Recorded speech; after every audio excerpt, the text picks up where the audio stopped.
Students, आज हम बात करेंगे की कंट्रोवर्सीज। की कंट्रोवर्सीज किस टाइप की कंट्रोवर्सीज की बात हम कर रहे हैं। लास्ट लेक्चर में हमने बात की थी कि फर्स्ट 5 ईयर प्लान और सेकंड 5 ईयर प्लान की।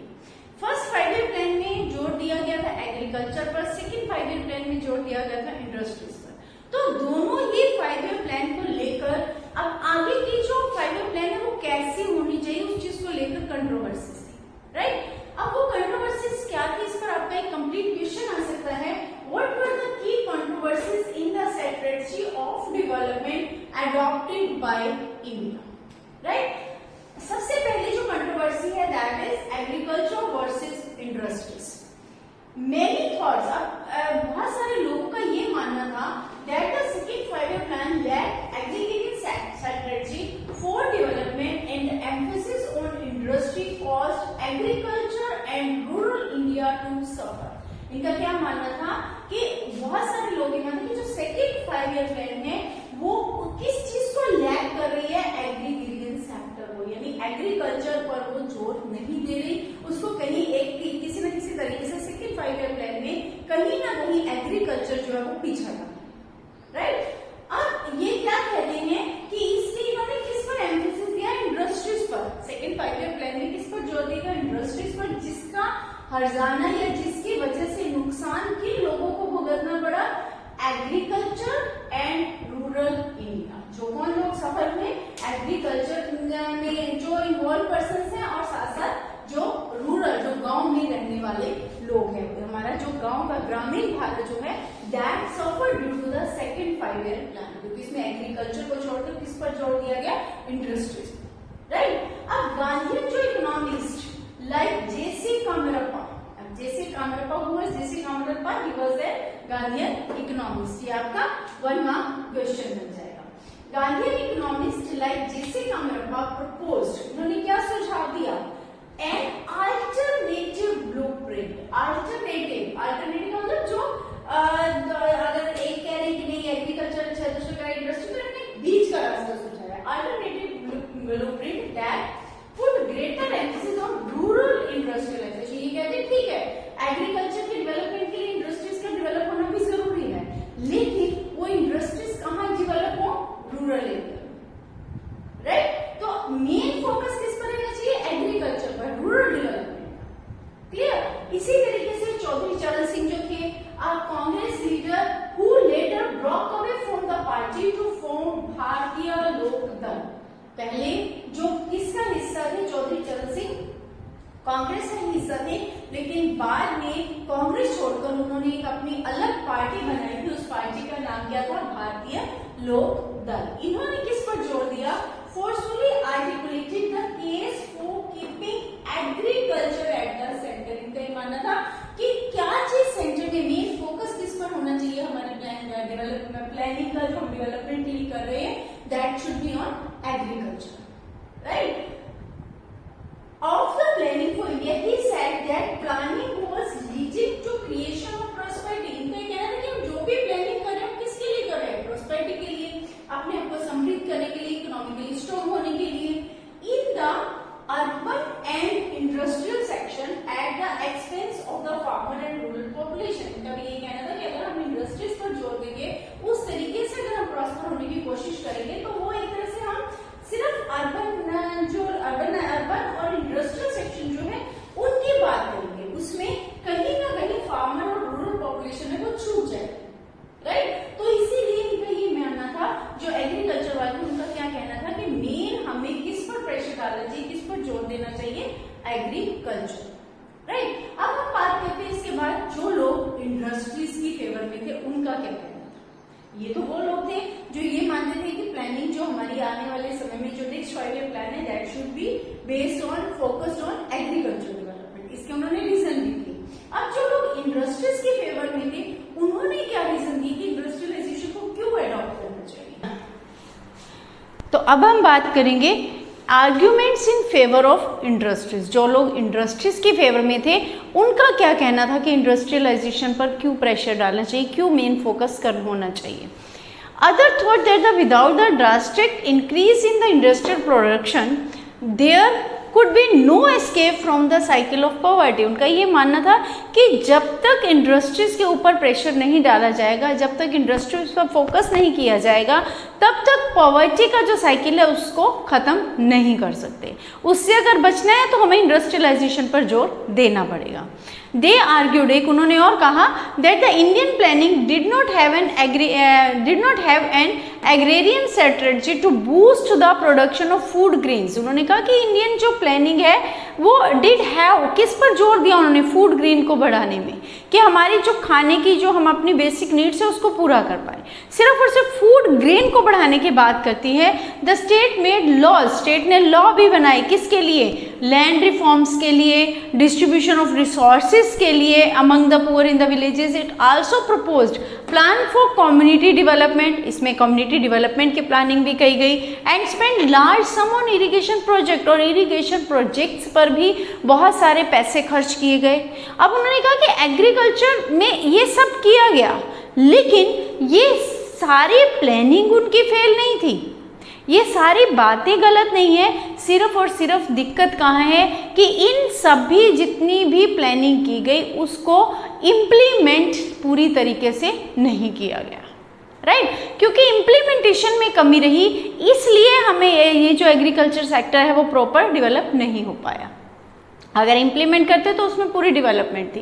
इनका दूसरा ये भी मानना था कि rapid increase in national and per capita income, अगर हम पर कैपिटा इनकम और नेशनल इनकम में, राष्ट्रीय आय में अगर हम वृद्धि चाहते हैं तो उसके लिए क्या ज़रूरी है, would be possible through rapid industrialisation. वो कैसे हो सकता है, केवल और केवल इंडस्ट्रियलाइजेशन के द्वारा, क्योंकि इनका ये मानना था कि जो एग्रीकल्चर है उसमें भी डेवलपमेंट किस पर डिपेंड करती है, इंडस्ट्रीज पर। अगर इंडस्ट्रीज होंगी, लेटेस्ट जो इक्विपमेंट्स आएंगे तो इक्विपमेंट्स की हेल्प से लेटेस्ट जो इनकी जैसे harvesting machine and all that, तो उससे एग्रीकल्चर और ज़्यादा ग्रो करेगा। लेटेस्ट टेक्नोलॉजी अगर इनको मिलेगी, वो टेक्नोलॉजी डेवलप करने के लिए क्या चाहिए, इंडस्ट्रीज, राइट तो टेक्नोलॉजी डेवलप होगी तो उससे एग्रीकल्चर प्रोडक्शन अपने आप बूस्टअप होगा, इससे अनएम्प्लॉयमेंट भी कम होगा, इंडस्ट्रीज होंगी तो उसमें लोगों को काम भी मिलेगा, राइट तो इससे पॉवर्टी को भी दूर किया जा सकता है। साथ के साथ अगर हम इंडस्ट्रीज पर जोर देते हैं, इंडस्ट्रीज पर फोकस करते हैं, इंडस्ट्रियलाइजेशन पर, तो साथ ही साथ एग्रीकल्चर को भी डेवलप किया जा सकता है। ओके, दिस वाज तो only regarding agriculture versus industries. अब हम बात करेंगे प्राइवेट वर्सेस पब्लिक। अब private versus public, when we got independence तो उस समय में हमारे आगे क्या था, we have the two models, दो मॉडल्स थे जिनमें से कोई भी हम अडॉप्ट कर सकते थे। कौन कौन से मॉडल्स थे, एक था कैपिटलिस्ट मॉडल और दूसरा क्या था, सोशलिस्ट मॉडल। लेकिन इंडिया ने ना तो कैपिटलिस्ट मॉडल, पूंजीवादी मॉडल को अडॉप्ट किया, ना ही सोशलिस्ट मॉडल, समाजवादी मॉडल को अडॉप्ट किया। इसने क्या किया, इन दोनों का मिक्सचर लिया, राइट इन दोनों को मिक्स करके हमने कौन सा मॉडल अडॉप्ट किया था, mixed economy model, right mixed economy में क्या था, where public and private sector go together, क्योंकि पब्लिक सेक्टर किससे रिलेटेड हो गया, सोशलिस्ट मॉडल से, और प्राइवेट सेक्टर किससे रिलेटेड हुआ, कैपिटलिस्ट मॉडल से, राइट जहां पर पब्लिक और प्राइवेट सेक्टर दोनों इकट्ठे काम करते हैं, साथ साथ चलते हैं। लेकिन उससे पहले जब हम ये डिसाइड कर रहे थे तो प्राइवेट सेक्टर वालों ने क्या आर्गुमेंट्स दिए कि प्राइवेट सेक्टर क्यों होना चाहिए, now we will discuss about those points. Private वालों के argument in favour of private sector, private वालों का क्या कहना था कि in India natural resources are not fully utilised, कि इंडिया में नेचुरल रिसोर्सेज तो हैं लेकिन उनको हम पूरी तरह से यूटिलाइज नहीं कर पा रहे हैं। क्यों नहीं कर पा रहे हैं, due to the lack of technology, क्योंकि हमारे पास एडवांस टेक्नोलॉजी नहीं है, and scientific means. Privatisation will helpful in utilising the natural resource. अब जब प्राइवेट इंडस्ट्रीज होंगी तो उसमें हम एडवांस टेक्नोलॉजी को डेवलप करेंगे, जितनी टेक्नोलॉजी यूज़ होगी, जितनी डेवलप होगी, उतना ही वो हमारी किस में हेल्प करेगी, नेचुरल रिसोर्सेज की यूटिलाइजेशन में, राइट दूसरा इनका आर्गुमेंट क्या था कि privatisation will increase the production and there will be no shortage of commodities like cement, scooter, cars etcetera. इनका ये कहना था कि प्राइवेटाइजेशन से इंडस्ट्रीज की प्रोडक्शन बढ़ेगी, राइट अब जब वो कंपनीज प्राइवेट होंगी, इंडस्ट्रीज प्राइवेट होंगी, तो प्राइवेट है क्योंकि जो भी प्राइवेट सेक्टर है वो अपना बेनिफिट के बारे में ज़्यादा सोचता है। जो पब्लिक सेक्टर है उसमें गवर्नमेंट अपना बेनिफिट नहीं देखती, उसमें गवर्नमेंट लोगों के भले के बारे में सोचती है, राइट। तो प्राइवेट सेक्टर को क्योंकि कहीं ना कहीं उनको अपने लाभ की होगी, अपने प्रॉफिट की होगी, और अपना प्रॉफिट अधिक से अधिक करने के लिए वो सिंसियरिटी से, ऑनेस्टी से और ज़्यादा काम करेंगे, जिससे क्या होगा, प्रोडक्शन बढ़ेगी।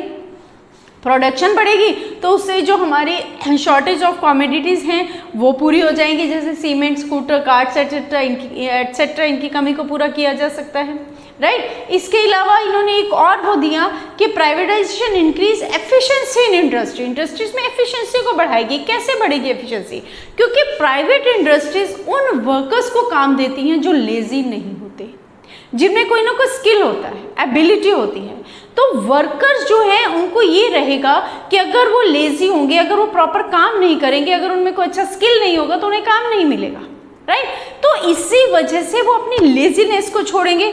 अब जब लोग वर्कर्स लेजीनेस को छोड़ेंगे, स्किल डेवलप करेंगे, तो नेचुरली स्किल्ड लेबर जो है ज़्यादा अच्छी प्रोडक्शन दे सकती है, ज़्यादा अच्छा काम कर सकती है, राइट। तो ऐसे में उससे क्या होगा, जो इंडस्ट्रीज की एफिशिएंसी है वो भी बढ़ जाएगी, स्किल्ड लेबर होगी तो एफिशिएंसी भी अच्छी होगी। इसके अलावा वो कहते हैं कि due to privatisation there is more saving and hence there is heavy investment in industries. वो कहते हैं प्राइवेटाइजेशन होगा तो सेविंग भी ज़्यादा होगी, सेविंग ज़्यादा होगी तो उससे और ज़्यादा इंडस्ट्रीज लगाई जा सकती है, राइट। तो ये आर्ग्यूमेंट थे किन्होंने दिए, argument in favour of private sector. अब हम बात करते हैं पब्लिक सेक्टर की। पब्लिक सेक्टर वाले क्या कहते हैं? Arguments in favour of public sector. Public sector वालों ने क्या आर्ग्यूमेंट्स दिए? सबसे पहले उन्होंने ये कहा कि अगर प्राइवेटाइजेशन हो जाती है तो प्राइवेटाइजेशन इंक्रीज अनएम्प्लॉयमेंट, उससे अनएम्प्लॉयमेंट बढ़ जाएगी। वो कैसे? Because modern machines are use to increase production. जहाँ के पहले किसी काम को करने के लिए 4 लोगों की रिक्वायरमेंट थी, मॉडर्न मशीन्स होंगी तो वो एक ही व्यक्ति से काम होगा, तो इससे 3 क्या होंगे? Unemployed, right. तो इनका ये कहना था कि प्राइवेटाइजेशन से अनएम्प्लॉयमेंट बढ़ेगी। दूसरा ये कहते हैं कि privatisation will increase the prices, उससे चीज़ों की जो हमारी कमोडिटीज़ हैं, जो ज़रूरतों की चीज़ें हैं, उसके दाम भी बढ़ जाएंगे, उसका रेट बढ़ जाएगा। वो क्यों बढ़ेगा? क्योंकि जो इंडस्ट्रियलिस्ट हैं will fix the prices of their own sweet will. वो केवल और केवल चीज़ों के प्राइस किसके अकॉर्डिंग रखेंगे? अपने अकॉर्डिंग। जितने पैसे वो चाहते हैं, जो रेट वो चाहते हैं, उसी रेट को वो डिसाइड करेंगे। इससे क्या होगा? जो प्राइसेस हैं वो बढ़ जाएंगे, महंगाई बढ़ जाएगी। नेक्स्ट वो कहते हैं कि industrialist exploit the worker, workers को एक्सप्लॉइट करते हैं। एक्सप्लॉइटेशन होगी अगर प्राइवेटाइजेशन ज़्यादा होगी, क्योंकि उनसे ज़्यादा समय काम करवाया जाएगा, उनको जो वेजेस दिए जाएंगे वो कम दिए जाएंगे, राइट। काम ज़्यादा होगा, वेजेस कम होंगे, तो इस तरीके से क्या होगा? एक्सप्लॉइटेशन। फिर वो कहते हैं कि privatisation increase the class struggle between industrialist and workers. Industrialist में और वर्कर्स के बीच में 2 क्लासेस डेवलप हो जाएंगे प्राइवेटाइजेशन के लिए। प्राइवेटाइजेशन से एक क्लास हो जाएगी इंडस्ट्रियलिस्ट की, दूसरी क्लास हो जाएगी वर्कर्स की, और दोनों के बीच में जहाँ 2 क्लासेस होंगी वहाँ क्या होगा? उनके बीच में क्लास स्ट्रगल शुरू हो जाएगा, राइट। तो ये तो हो गई बात कि पब्लिक सेक्टर वालों ने क्या आर्गुमेंट दिए, प्राइवेट सेक्टर ने क्या आर्गुमेंट दिए। लेकिन इंडिया ने इन सब को, चाहे वो एग्रीकल्चर, हमने पहले डिस्कस किया एग्रीकल्चर वर्सेस इंडस्ट्रियलिस्ट, फिर हमने बात की पब्लिक वर्सेस प्राइवेट सेक्टर। इन सब को देखते हुए इंडिया ने फिर कौन सा मॉडल अडॉप्ट किया था? Mixed economy. लेकिन एट प्रेजेंट जो है, जो टाइम है, जो समय है, दैट इज ऑफ ग्लोबलाइजेशन। अब ग्लोबलाइजेशन में अगर इंडिया को आगे निकलना है तो नो डाउट कहीं ना कहीं उसे लिबरलाइजेशन की पॉलिसीज को अपनाना पड़ेगा। Liberalisation means privatisation, right. लेकिन प्राइवेटाइजेशन को अपनाते हुए, क्योंकि हमें वर्ल्ड के साथ compete करना है, तो प्राइवेटाइजेशन को अपनाना ज़रूरी है। लेकिन प्राइवेटाइजेशन को अपनाते हुए ऐसा नहीं कि गवर्नमेंट पब्लिक सेक्टर को इग्नोर करेगी, नहीं, बल्कि पब्लिक सेक्टर को भी मॉडर्न बनाना पड़ेगा। पब्लिक सेक्टर में भी एडवांस टेक्निक्स का यूज़ करना पड़ेगा, मॉडर्नाइजेशन लाना पड़ेगा पब्लिक सेक्टर में, राइट। तो पब्लिक और प्राइवेट दोनों साथ साथ चल सकते हैं। मिक्स्ड इकोनॉमी उस समय में when we got independence at that time it was the right model, लेकिन आज हम केवल इसका यूज नहीं कर सकते। आज अगर हमें वर्ल्ड के साथ compete करना है तो we have to improve our public sector, we have to modernize our public sector as well as privatization or liberalization we have to adopt, right? This is all about the key controversies. Again I am repeating, it's your complete question. What were the key controversies in the strategy of development adopted by India? इसके अलावा ये आपका अलग अलग भी आ सकता है, 2 marks में या 4 मार्क्स में आ सकता है, दोनों में कंपेयर करने के लिए आ सकता है, इंडस्ट्रियलाइजेशन और एग्रीकल्चर में, और प्राइवेट और पब्लिक सेक्टर, और सेपरेटली इट कैन कम कि प्राइवेट सेक्टर का सिर्फ पूछ लिया जाए, ओनली पब्लिक सेक्टर का पूछ लिया जाए, और only of agriculture as well as industries, right? तो किसी के ऊपर ये सेपरेट क्वेश्चन भी आ सकते हैं 2 मार्क्स में, और इनका कंपैरिजन पूछा जा सकता है इन 4 मार्क्स, और complete it can come. Clear? So prepare yourself accordingly, but keep it in your mind, you have to consult your NCERT book simultaneously.